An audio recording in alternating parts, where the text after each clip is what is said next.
이 월트 디즈니가 다시 한번 바바 이거 매직이 통하고 있습니다. 바바 이거 CEO가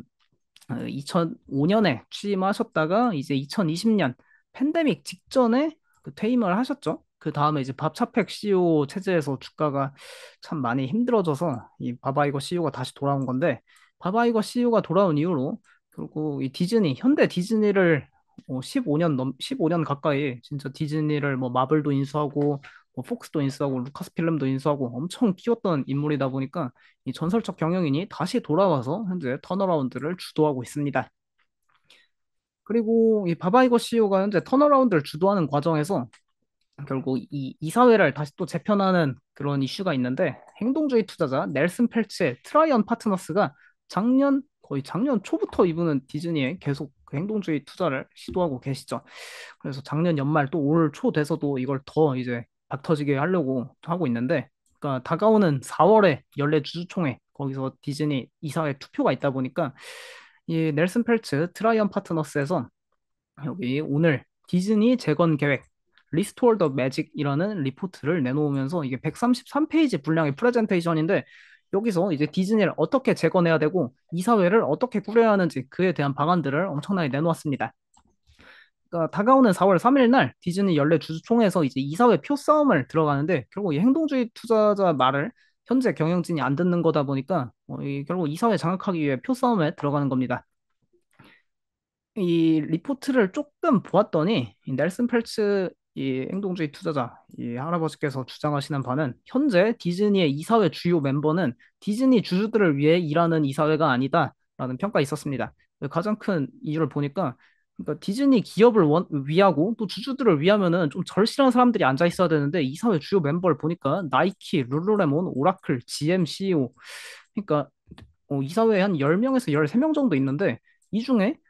그냥 다른 기업 현재 CEO 하고 있는 사람이 뭐 4명씩 있고, 좀 디즈니랑 별로 상관도 없는 사람들 이사회에 앉아 있다 보니까 이거 다 내쫓고 내가 원하는 사람들 앉혀라 라고 이 넬슨 펠츠 이분은 말하고 있습니다. 근데 현재 시장 돌아가고 있는 상황 보면은 바바이거 현 CEO가 원하는 대로 좀 될 것 같은데, 그래도 이런 리포트가 계속 나오고 또 행동주의 투자자들이 디즈니를 계속 공격하는 상황이다 보니까 뭔가 그래도 이번에 4월 3일 주주 이 총회 끝나면은 분명히 뭔가 이사회 교체도 나타날 것이고, 이 기업의 좀 지배구조 개선이 좀 더 나타나고 뭐 바바이거 CEO 후임에 대한 이야기도 좀 더 진전이 생기지 않을까, 그런 기대감이 현재 시장에 나타나고 있지 않나 싶습니다. 그리고 현재 디즈니가 상당히 부진한 특히 디즈니 사업하면은 테마파크 사업이랑 영화 스튜디오 사업, 그리고 뭐 또 스포츠 케이블 TV 채널 그런 사업이 있는데, 근데 디즈니 영화 사업은 역대 가장 저조한 성과를 기록 중에 있습니다. 그래서 이게 재정비를 위해 잠시 쉬어갈 시간이 필요한데, 대표적으로 지난 2023년에 뭐 22년에서 23년 이 디즈니 나온 영화들이 정말 다 폭망했습니다. 디즈니 헌티드 맨션, 어, 디즈니 저도 참 디즈니 뭐 마블 뭐 픽사 참 좋아해서 웬만한 거 다 봤지만 작년에 이런 헌티드 맨션 저도 안 봤고, 이더 마블스도 저도 참 안 봤습니다. 그리고 버즈 라이트이어 이런 것도 안 봤는데, 이게 다 디즈니 역대 뭐 손익분기점도 넘지 못한 영화였고, 마블 MCU 마블 시네마틱 유니버스 역사상 가장 저조한 영화가 또 더 마블스였고, 그다음 이 픽사에서 두 번째로 저조했던 영화가 이 버즈 라이트이어. 또 픽사에서 가장 저조했던 영화는 그 국내에서 인기 많았던 그 물이랑 불 나오는 그 엘리멘탈 그런 거였죠. 그러니까 이게 참 최근에 만드는 영화는 다 이렇게 너무 저조합니다. 또 월트 디즈니 애니메이션 스튜디오에서 만드는 뭐 위시 이런 것도 국내에서도 올해 초에 개봉했는데 성과가 저조했고, 뭐 인디아나 존스도 상당히 저조했고, 그래서 디즈니가 이 영화 스튜디오 사업을 재정비하기 위해 현재 좀 쉬어갈 시간을 갖고 있습니다. 이 쉬어가면서 좀 재정비의 일환으로, 그러니까 좀 디즈니 입장에서는 시간을 끌어야 하지 않습니까? 이 기업 내부적으로 좀 정리를 하고 이 작가들 새로 구해서 이 좀 영화 시나리오도 새로 구성하고 좀 기업을 재편하기 위해 일단 올해는 이 흥행 보증 영화들로 2024년을 알차게 채운다고 합니다. 그러니까 2024년에는 이 기존에 인기가 많은 이 데드풀, 그리고 또 디즈니 애니메이션 역사상 또 인기가 상당히 많았던 모아나 이런 영화들의 후속편을 내놓으면서 올해는 이 영화 스튜디오 사업부 조금 시간을 끌고 내년부터 이제 본격적인 턴어라운드, 그러니까 제대로 된 영화 그러니까 디즈니가 그동안에 너무 공장식으로 영화를 찍어내다 보니까 이걸 안 보는 사람들 너무 많아졌는데 이제 제대로 좀 양보다는 질에 집중하기 위해 올해 7월에 데드풀과 울버린 이번에 슈퍼볼에서도 광고 정말 많이 했는데 이걸로 이제 올 여름 한번 버티고 또 올 연말에는 모아나 2 이걸로 일단 올해는 어찌어찌 넘겨본다고 합니다.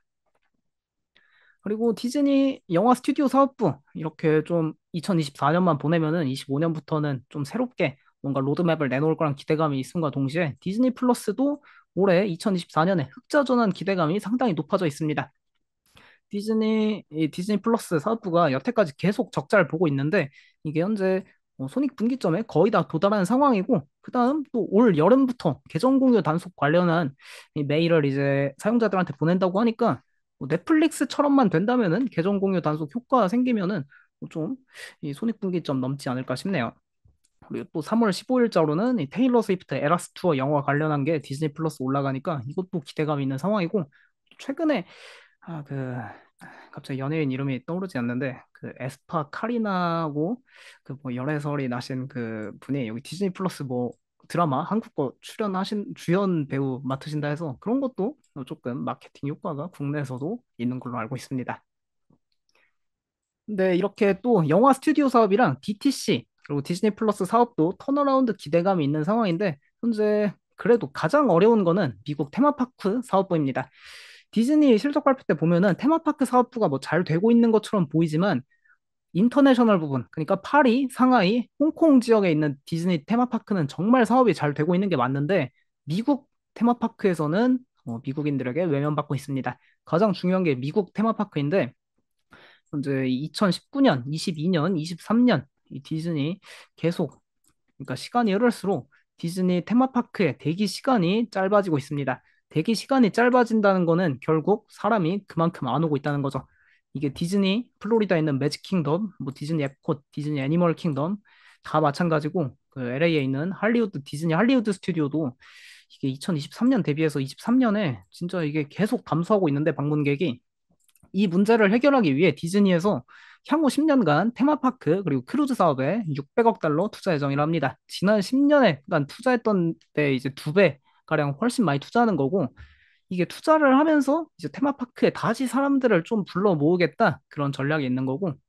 일단 그렇다고 이게 테마파크 투자를 하면은 어트랙션도 개발하고 또 새로 건설하고 재정비하고 리모델링 하는데 시간이 필요하지 않습니까? 그래서 올해는 일단 당장의 테마파크 시설 어트랙션 이 재정비보다는 고객 경험 관련한 변화부터 차근차근 진행할 예정인데 대표적인 예시로 그 디즈니 월드 제가 미국에 있는 건 안 가봐서 모르겠지만 그 일본의 디즈니랜드 가면 거기도 이제 디즈니 프리미엄 액세스라고 돈 더 내면은 빨리 탈 수 있는 줄 안 쓰고 그런 것처럼 미국에도 이 디즈니 이 지니 플러스라고 있더라고요. 라이트닝 레인이라는 그 또 빨리 줄 안 서고 돈 더 내면 탈 수 있는 거 그 줄을 이용할 수 있다는 건데 현재 디즈니 지니 플러스가 그 국내에도 롯데월드 가보면은 이제 그 롯데월드에서도 돈 더 내면 빨리 탈 수 있고 그런 것도 그 당일날 거기 파크에 가야 살 수 있는 건데 이 디즈니 월드에서 파는 지니 플러스라는 그 좀 빨리빨리 탈 수 있는 돈 더 내면 그것도 현재 당일 예약 판매를 하고 있지만 앞으로는 사전 예약 판매로 전환을 하면서 좀 더 고객 경험을 개선시켜주고 이로 인해 고객들을 더 많이 디즈니 월드 오도록 유도하겠다 합니다. 뭐 이런 전략들이 다 성공할 거라는 기대감이 시장에 반영되고 있는지 디즈니가 실적 발표 이후에 이렇게 52주 신고가를 1년이 걸렸죠. 52주 신고가 기록하는데